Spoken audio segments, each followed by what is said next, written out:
Hello everyone and welcome back to the final chicane with me, Kristen Boylan.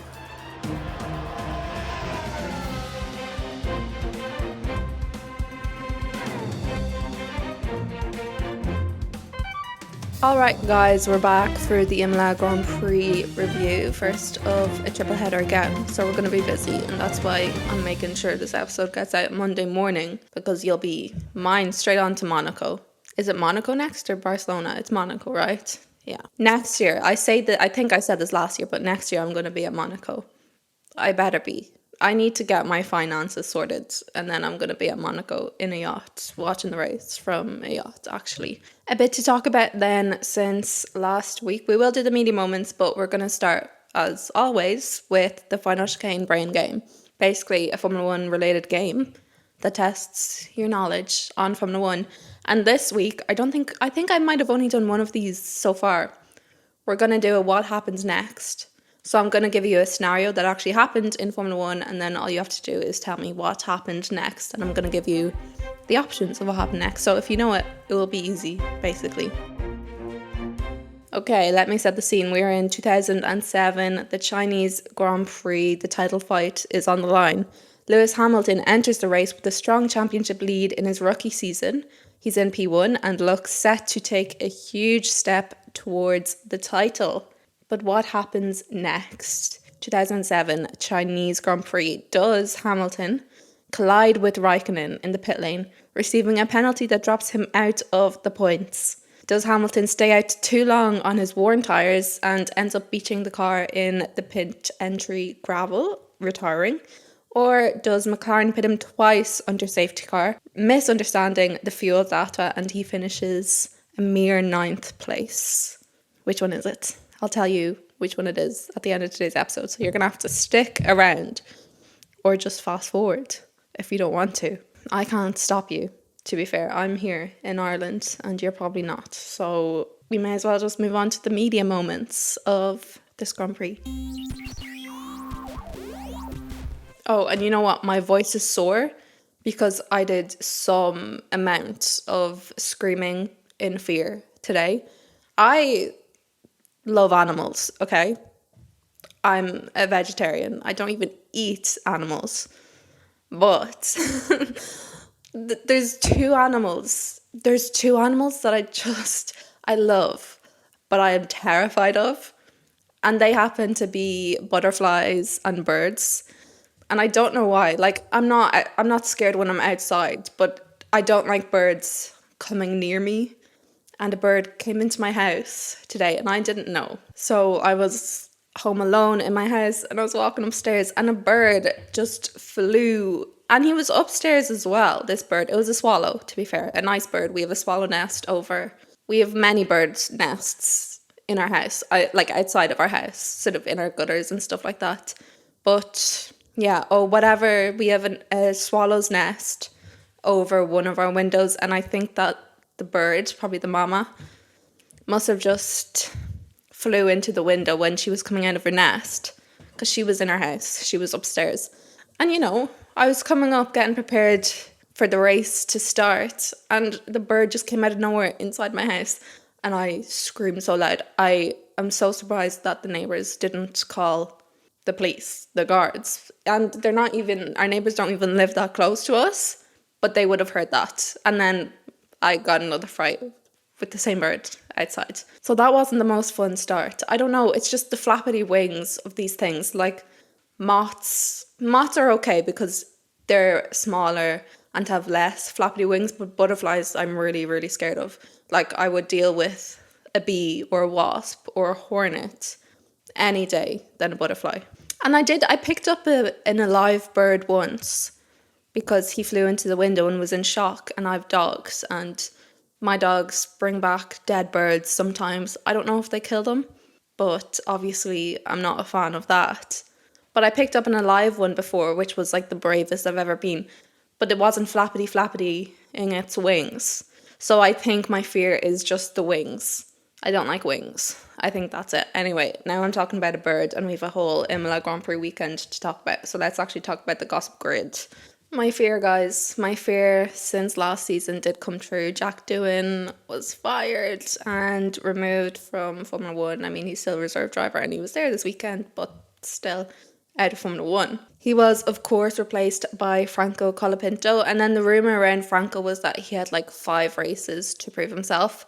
That was proven false, though, by Flavio Briatore. Basically said that he can have as many races as he wants. He just needs to not crash and drive fast and stuff like that. Just do a better job than Jack, basically, which unfortunately Franco did not do this weekend. Which leads me on to the behaviour of Franco Colapinto fans or diehard Franco fans. Not all of them, but just this group who are acting like that, literally spreading so much hate to the other drivers. Yuki got a tremendous amount of hate, which he was asked about, and he did talk about it. So I'm going to read out what Yuki said about the hate he was getting from Franco fans. He said, he was asked about the slander on social media, and he said, I've heard about it, but I don't think it's just about me. They've been everywhere and they've been awful to Jack, referring to Jack Doohan. Jack's been attacked for nothing and it's unnecessary. It's normal to feel frustrated in traffic, and I didn't say anything wrong. I was just expressing frustration. I understand they were rooting for their drivers, but there is a line between what is okay and what is not. It is good that they have energy, but I hope they control it and use it for the better. Yuki was then asked what he thinks about Colapinto's reaction to said hate. Should someone say something to stop them? And he said, I think Franco is doing everything he can. The kind of thing happens a lot in football, and Cristiano Ronaldo has had similar problems for about 20 years, but he continues to be successful. Of course, if it gets even worse from now on, we may have to take some kind of action. So that obviously shows how severe that hate was. I didn't notice it until everyone started talking about it, and then I went to Yuki's comments, and they were horrible, horrible comments. So I don't know where that came from. Can we not? I have seen a lot of hate and awful things being said in front of Jack Doohan as well by Franco fans. And obviously this is just a small group of Franco fans, because I'm sure a lot of his fans don't and wouldn't condone this. But yeah, and especially like there's been posters up at races and stuff. So I think if you're a Franco Colapinto fan and you're like doing this sort of stuff, maybe you need to look at yourself and go take a layout in the grass and in the sun and just reassess what's important in life. Because bullying other drivers and Yuki Tsunoda is not going to do anything but turn more people against Franco himself, because you can't deny the fan base and how a lot of people are treated by a certain fan base. It does affect how you feel about that driver in some aspects. Like when Daniel was in McLaren and I was witnessing that hate from Lando fans every single day, and you know, when you're witnessing all that negativity, it does affect you in somewhat. That did affect my love for Lando during that time. Obviously that was quite a bit ago now, so everything's good now, but at some points you just can't root for. I just couldn't root for Lando because I didn't want his fans who are trying to make Daniel fans feel crap be happy. That's the truth. And it's the same. And you're always going to get bad apples in every single sort of fan base, in every aspect of everything, in every fandom ever. But when it's like such an overwhelming thing, it really can turn you off that person completely. I mean, hopefully only for a bit, like in my case. But yeah, I think we just all need to chill. And there's a difference between like fun beefing with other drivers and complaining and stuff, because it's a sport. Like there's obviously going to be some of that. But we don't need to go into racism. We don't need to go into levels of dissecting everything someone does. And, you know, I just don't even want to talk about it anymore. Let's just relax. Can we all just relax, please? Right. It was Ferrari's home Grand Prix this weekend. Imola is closer to their base than Monza, so I think usually they would see this one more as their home, but also Kimi Antonelli's home race. And my favourite part of the weekend, my favourite part of the year, is Kimi bringing his class to Media Day on Thursday to the paddock. Someone said that it's because he missed his school tour, like his school trip or something, so that he decided to take them all to the paddock instead. And they all looked like they were having so much fun there as well. Like, that's so cute. Imagine your classmate is a Formula 1 driver. And it just is crazy that Kimmy is still in school. Like, I know he's homeschooled, but, why is he allowed to drive this fast? It's insane. He's insane. He's incredible. So that was fun. His class were saying that, they can't really remember what he's like because he's never there. And he's not there anymore. But he was always good at teaching them English. So he's smart too. He's got those brains as well. Someone who didn't show up on media day, though, was Charles Leclerc. He was sick, but luckily he was fine for the rest of the weekend. I'm not really sure if anything more came out about that. Maybe he just was feeling a little under the weather and needed a bit more sleep or something like that. I'm sure it was nothing to worry about. More rumours also that I haven't looked into too much is Christian Horner. And Christian Horner, supposedly people thinking he was going to be out for Imola and that his end as Red Bull boss is coming sooner than expected. Maybe we could talk about this because I'm not sure where the rumours have come from. I know a lot of people would like that. And Christian has definitely made a lot of questionable decisions recently, and there's a lot of drama around him, and maybe it would be better just to have that clean slate. I don't know. Especially with the divide that is seemingly going on between Max and Christian. So I'm not really sure what to make of that rumour or where it came from. I don't know who first reported it, if it was just fans making up stuff, but if anyone does have any more information on that, let me know. Quite a few upgrades this weekend. Actually, we had Haas and Orbi with a new floor. Aston Martin had actually just a lot of upgrades everywhere, which came across, which we saw.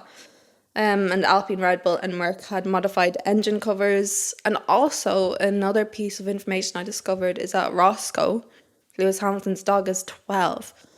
Guys, those dogs are not supposed to live that long. 12. I'm worried. I don't want Formula 1 without Roscoe in it. I need to see him. I haven't seen him for a bit, so I hope Lewis gets to bring him to Silverstone or Monaco, wherever he is. I don't know. But yeah, Roscoe was the first paddock dog. I honestly think I knew Roscoe before I knew most Formula 1 drivers. Like, genuinely, no joke. I think I would fangirl over seeing Roscoe in the paddock more than Lewis. I mean, I don't know. It's a close one, to be fair. But look, in any room I enter, if there's a dog, I'm going to be straight over to the dog. I need to test if Lewis Hamilton is with that dog. Would I be straight over to the dog? Probably, still. Oh, I almost forgot about all that drama with Oliver Oaks. I don't even want to get into it because I don't know. I mean, I think it's probably true because some of the sources seem a little reliable. I don't know why I'm whispering, but I just thought that was because to be fair, my first impression was that, he is not happy Jack is gone, because that news came before Jack was gone, but we knew Jack was going. But then came out a lot of legal reasons and that he's hiding. Where is he hiding? Like Dubai or somewhere, apparently. So that came about with Flavio then replacing him for the time being, which is also a little insane because Flavio did get a lifetime ban once upon a time for Crashgate, and he's back. So I don't know how he managed that. It's actually what I wrote my dissertation on, and all this happens the week I submit it. So hopefully whoever's grading my dissertation doesn't know too much about Formula 1, or they'll think I just left out some critical pieces of information. F2 is also on this weekend, and guess who won the feature race? Yup, our boy, Alex Dunn. He won again. He won in Bahrain as well. So this just topped it off, and he's going to be in Formula 1 eventually, I've decided, and he has to be doing a McLaren FP1 session, right? Like, I feel like we've already got the list of people who are doing that session, and he wasn't one of them. But Zach has to after this performance in Formula 2. I was a bit worried after Formula 3 because I was expecting a lot for him in Formula 3 because of how he did in Formula 4. But then he just gave it all to Formula 2, and I'm so impressed. And again, Luke Browning second, I think, which was the same as Bahrain, because all the comments on my TikTok were like doing the whole Irish, English sort of situation. So if you're not watching Formula 2, you just need to watch it because it's just so entertaining. It's so good. Okay, back to Formula 1. The free practice sessions weren't the cleanest in the entire world. Max was definitely not looking comfortable in FP1 with his car, and then Bortoletto brought out a red flag with his crash, and ultimately Piastri, Norris and Sainz ended up topping that session, which gave us a hint of how McLaren were looking this weekend, and it was quite accurate of a hint. FP2, Mercedes were looking strong as well. Gasly also looking strong throughout the entire weekend, which we have seen before. Unfortunately, he hasn't yet been able to translate that to like a really great race result, but he's had some good ones. So I was hopeful for him again, but it wasn't really to be by the end of the weekend. And then FP2 also had a moment with Isaac Hadjar into the wall, but he got it going. And then FP3, McLaren were obviously feeling confident enough that they tested something that they didn't even have to test. I think they were testing the Monaco wing spec. I think that's what I saw that they were testing. Not really for this weekend, obviously. It was just something that they were doing. And then qualifying obviously started off devastating because Yuki crashed in Q1 before he even set a time, which was so sad. There was like 12 minutes remaining or something like that. So that obviously brought out the red flag, and it was a scare crash as well. It was very reminiscent of Joe's Silverstone 2022 crash. If you missed it, the car basically did end up airbound and doing a whole pirouette, front aerial even, into the air. It didn't, I thought like it was going to go over the thing like Joe's did in Silverstone, but it didn't, and I was very surprised to hear that Yuki was completely fine after it, no injuries, and obviously he raced the rest of the weekend, or I guess the Sunday, completely fine. But that was a scary one, and you could tell the drivers were quite nervous about that one as well. Max even said in the press conference that when he saw it, he was like shocked that Yuki was okay from it. Not good for his race, but he did make it up in the race actually. So only 10 cars had set a lap at this point. And then a yellow flag this time was brought into play because Franco Colapinto ended up with a crash. He crashed at the exit of Tamburello. He was P15 at the time of his crash, and I wouldn't wish that crash on him because it's the weekend where a lot of eyes were on him, and especially after how his fans acted and the negativity around that, a lot of people were probably wishing for his downfall as well. But it's also important to remember that a driver is not in control of their fans.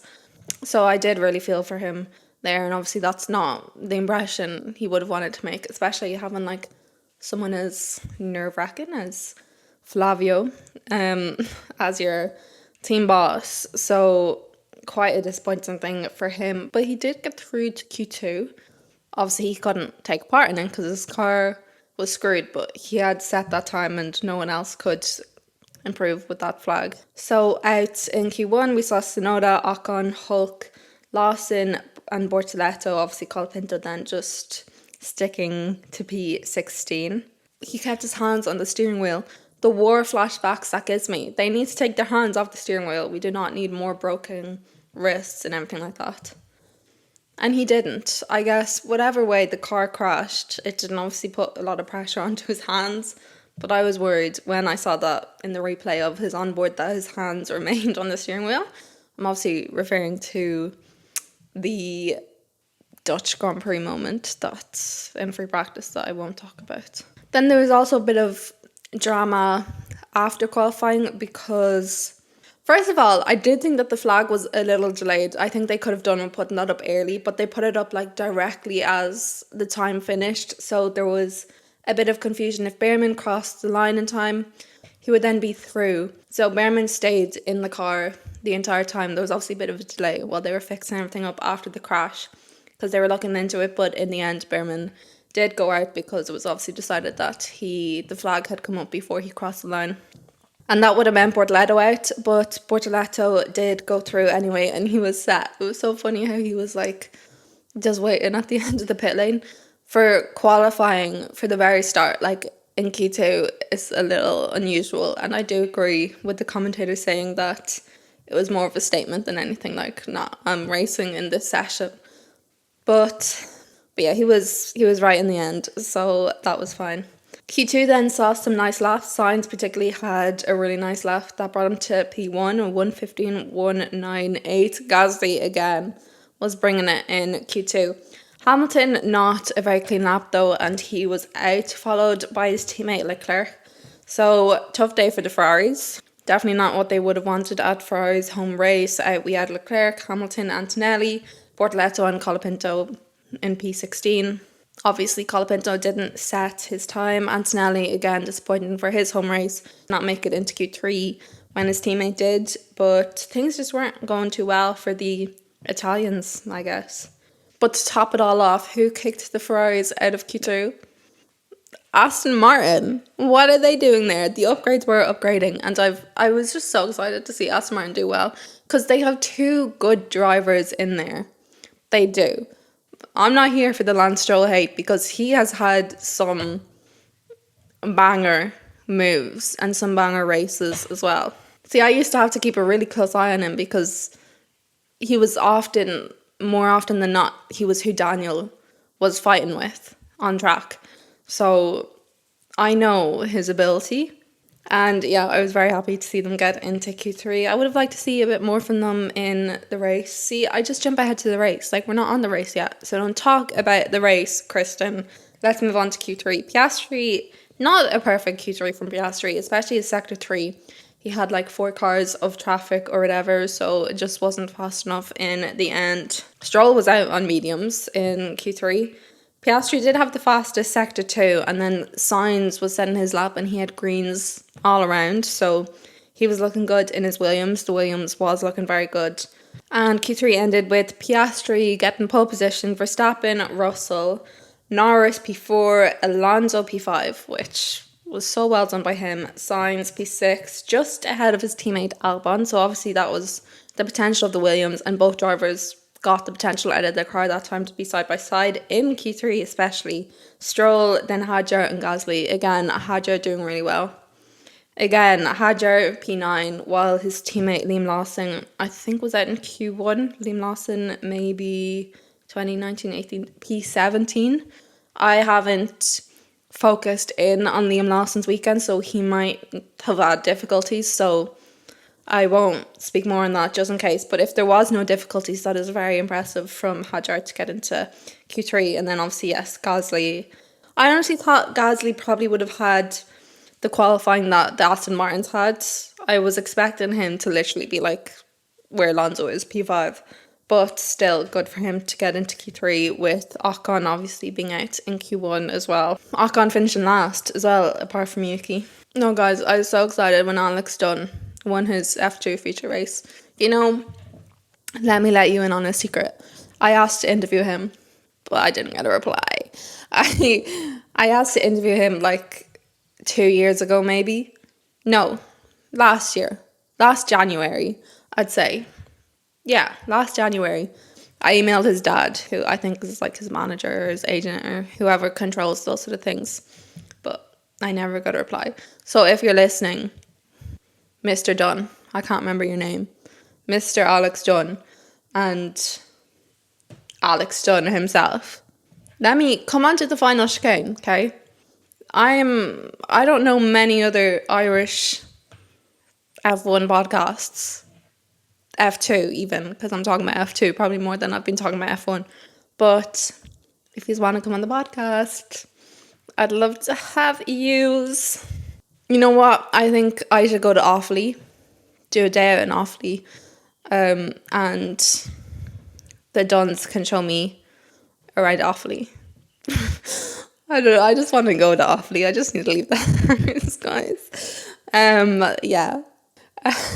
In the Grand Prix, started or looked to be a bit of a rough start for Williams. Alex appeared to have a leak, but the leak got fixed. So Williams did a really good job at fixing that leak before the race started, and there was no issues with that in the end. A few good starts. George Russell had a good start. Max pulled off the best overtake. Like, you know, when an overtake, at the start of the race, I paused the TV and rewinded to watch the overtake, which is an insane thing to do at the start of the race because so much happens in the first lap, but I don't regret it. I needed to watch the overtake again and again. And it was a dangerous overtake, and he executed it perfectly. And as well, like, good on Oscar, because with other drivers, that could have been a complete mess. That could have taken a few cars out, but they both gave each other the sportsmanship space, and it pulled off as well. Harry was on commentary on Sky Sports this weekend, and I think he's great. I really love his commentary. Crafty's good as well, but I find Harry really refreshing.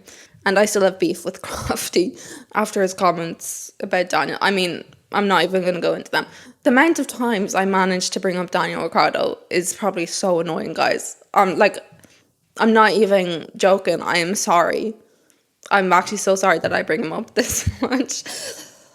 Literally, people have told me before that they skip a lot of my podcasts because I just talk about Daniel.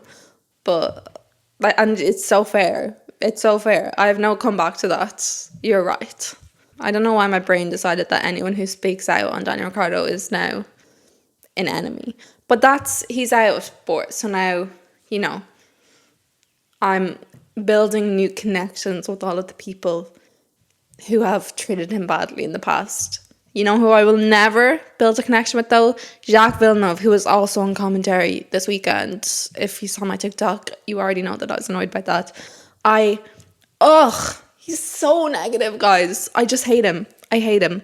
Listen, he's talented, okay? His dad especially, I'm a huge fan of, but he's just so negative and he just drains the energy out of me and he just finds a problem with everything. He's like a dementor. I don't even know. The sigh I let out when I heard him. Is this mean? Am I being mean? I don't know. I don't care. He's mean. He is mean. You're allowed to be mean to people who are mean. He's also on Epstein's list, so take with that what you will. But see, I always end up in a rant on these podcast episodes. I don't know. You guys are genuinely allowed to leave criticism. No, actually, because I don't like when yous are mean to me. Yous are allowed to give friendly suggestions of what you want me to talk about more and less on in nice ways. But yous aren't allowed to complain in my comments because I don't like that.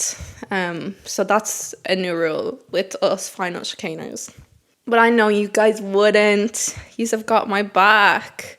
So by getting my back, you should tell me, though, honestly, what I need to talk less about. Like, if you really hate my rants, the more people who say it, it will get into my head and I'll be like, no, I need to stop ranting about these people. And look, I do try to view everyone positively in the world, inside of Formula 1 and outside of Formula 1. So I think that when I hate someone, like, everyone else should hate them too, because I have my reasons. Let's talk about... Oh, I'm sorry. We need to talk about the race. So yeah, Verstappen had that move on Oscar, which obviously took the lead.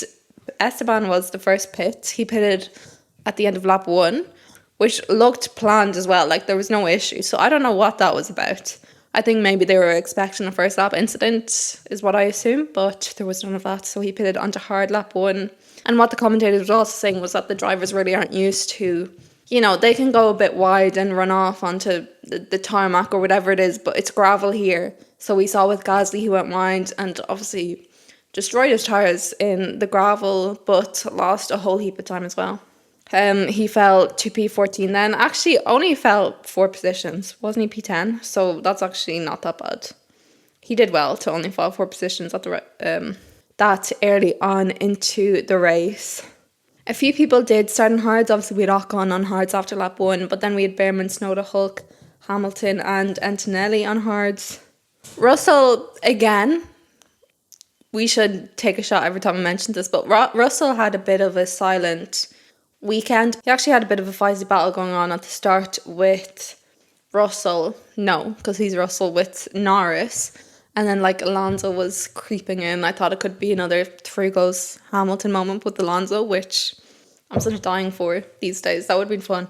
But Russell did well to hold him on for a bit, but Lando just had that speed over him. The pit stop started around lap 11. Lawson and Leclerc were pitting around that time, and Lando then got Russell.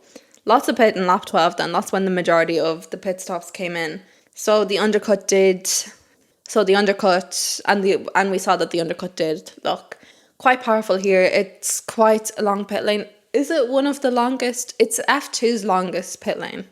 Is it Formula 1's? I don't know. Of the year? I don't know. But it's 35 seconds in Formula 2. Piastri had quite an easy overtake then on Yuki around lap 18. Still quite a few people who didn't box around now. I mean, up until lap 25 even, I think we had Verstappen, Norris, Albon, Hadjar, and a few more in the midfield who hadn't boxed. Piastri did get Hamilton on lap 26, but you could also tell that Hamilton wasn't fighting too hard because he knew that wasn't his race.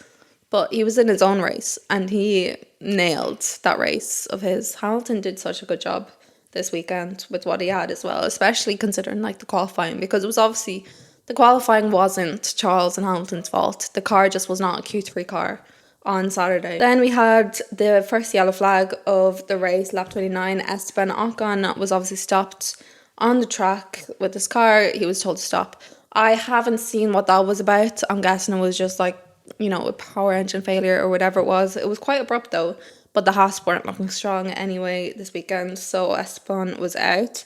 Obviously, there's a virtual safety car, which let me say, there was a virtual safety car in F2 because a driver crashed and he was out of the car walking while all of the other drivers were still driving by, and there still wasn't a safety car called, or a virtual safety car. Why is it so late in Formula 2? Like, it was obvious he wasn't getting it going. It was obvious he would have to get out of the car at some point. There should have been, so I was annoyed about that in Formula 2. There should have been a safety car called so much earlier. But yeah, it was called in good time in Formula 1. That safety car did play into the hands of Max, who then got more free pit stop compared to the others. Most people pitted then. I think McLaren didn't pit, and Stroll maybe were one of the few who didn't pit. Lewis was quite strong after that. He had some very good overtakes, and Alex Albon as well was steadily holding on to P3.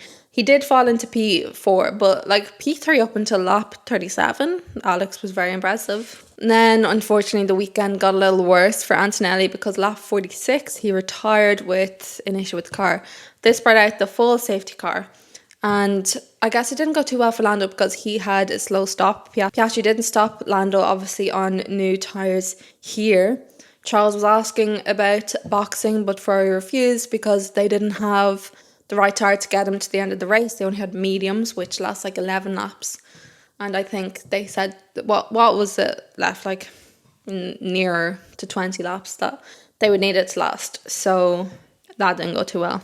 So yeah, back to McLaren. I think Piastri was on like 19 lap old hards and Lando on 4.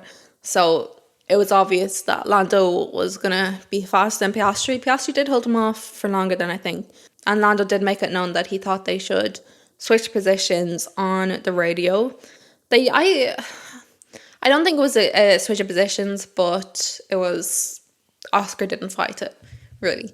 Well, I thought, but yeah, Oscar did hold him off longer than I thought he did, which was quite good considering the state of Oscar's tyres compared to Lando's, especially in the same car. The safety car ended lap 53, where we got the green flag. Hamilton was to run Russell, again, another good move of the race. And then the last of the battle was between Alex and Charles. Alex was going at it. Like, it's sort of weird to see the Williams and the Ferrari fighting. But Alex did go off and lose his place to Hamilton. And then Charles lost his place to Hamilton. So then it was back to Charles and Albon. And then Charles gave the place back because it was under investigation. So instead of getting that penalty, which could have been worse, he decided just to give the position back, which he wasn't very happy about anyway. And the race ended with Verstappen in P1, Norris, Piastri, Hamilton, Albon, Leclerc, Russell, Sainz, Hadjar, and Tsunoda P10. So with Tsunoda starting P20, P10, not a bad finish. Hadjar holding on there, a quiet race again, but we need to remember he's in the RB. Like, that's barely a Q3 car at times. So Hadjar, very impressive weekend. Sainz as well, staying up there. Fell a bit to Albon this weekend, but I'd say that was quite an impressive performance from both of the Williams. Russell, Leclerc, Albon, Hamilton just outside the podium before then Piastri, Norris and Verstappen. I think Verstappen was clear winner this weekend. He just had it all together a bit more. He had neither. He was risking more of the overtake. He took quite a risk with that first overtake. Could have ended his race immediately. So no surprise there. I still think McLaren might have had the pace over Red Bull, but once Oscar lost the position at the start, I really didn't see them climbing back. So yeah, it was a very Max Verstappen performance that we saw today. And honestly, it was nice to see. It was nice to see that level from Max. And I'm sure we'll see a bit more of it throughout the season. We've a long way to go still, guys. Okay, let me make sure I haven't missed out on any media moments before we go back to the riddle of the week. Oh, there was also the FIA altered some of their penalties somehow. So one of the changes to that is abuse of officials in quali or practice sessions gets a minimum of 3 place grid penalties if it's the driver. And if it's the team or a team member, the grid penalty is for both cars. And then if it's not a practice or quali, so if it's a race or sprint, I guess, it's a minimum of a 5-second penalty. And I'm guessing bigger depending on how big the insult is. They're insane. So yeah, that is our last media moment. We'll go back to the final chicane brain game. I asked in 2007 Chinese Grand Prix what happened next, where Lewis Hamilton entered the race with a strong championship lead in his rookie season. He's in P1 and looks set to take a huge step towards that title. But then what happened? What went wrong? The answer was B. Hamilton stays out too long on worn tyres and beaches the car in the pit entry gravel, retiring. So yeah, Hamilton painfully did beach the car. There's some infamous pictures of that painful moment as well online. So well done. Let me know if you got that one right. What type of game will we do next week? Will we do a riddle? Will we do which is the odd one out? Will we do find the connection? We have so many options. So many games we could play, guys. I guess you'll just have to wait and see until next week. Okay, if you want to be kept up to date on everything Formula 1 until we meet again next Monday, then you can follow me on my TikTok or Instagram, cristinanneboylan on TikTok, or the final chicane _ on Instagram. But until then, if I don't see you there, I'll see you next Monday. Goodbye.